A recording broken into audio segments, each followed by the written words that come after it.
ನಮಸ್ಕಾರ ವೀಕ್ಷಕರೇ, ನೀವು ನೋಡ್ತಾ ಇದ್ದೀರಾ ನ್ಯೂಸ್ ಫಸ್ಟ್ ಲೈವ್. ನಾನು ವಾಸುದೇವ್ ಮಾರ್ನಾಡ್. ಮೊದಲಿಗೆ ಹೆಡ್ಲೈನ್ಸ್. ಭಾರತದ ಮೇಲೆ ದಾಳಿ ಮಾಡೋದಕ್ಕೆ ಪಾಕಿಸ್ತಾನ ಯತ್ನ. ಅವಂತಿಪುರ, ಶ್ರೀನಗರ, ಜಮ್ಮು ಸೇರಿ 14 ಪ್ರದೇಶಗಳು ಟಾರ್ಗೆಟ್. ಗಡಿ ದಾಟಿ ಬರ್ತಾ ಇದ್ದ ಮಿಸೈಲ್ಗಳನ್ನು ಹೊಡೆದುರುಳಿಸಿದ ಭಾರತದ S-400.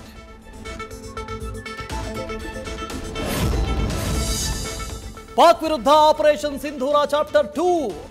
ಪಾಕ್ನ ಏರ್ ಡಿಫೆನ್ಸ್ ಸಿಸ್ಟಮ್ ಅನ್ನೇ ನಾಶ ಮಾಡಿದ ಸೇನೆ. ಲಾಹೋರ್ನಲ್ಲಿರೋ ಪಾಕಿಸ್ತಾನದ ಸೇನಾ ನೆಲೆಯು ಒಡೀಸ್.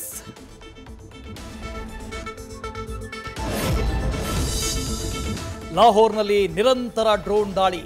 ಕರಾಚಿ ಸೇರಿ 12ಕ್ಕೂ ಹೆಚ್ಚು ಪ್ರದೇಶದಲ್ಲಿ ಅಟ್ಯಾಕ್ನಿಂದ ಪಾಕ್ ಗಲಿಬಿಲಿ. ಏನು ಮಾಡಬೇಕು ಅಂತ ತಿಳಿಯದೆ ಕಂಗಾಲು.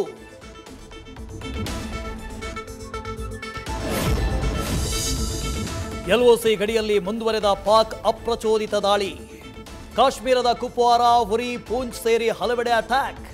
ಪಾಕ್ ಸೇನೆ ಪುಂಡಾಟಕ್ಕೆ ಭಾರತದ 16 ನಾಗರಿಕರು ಸಾವು.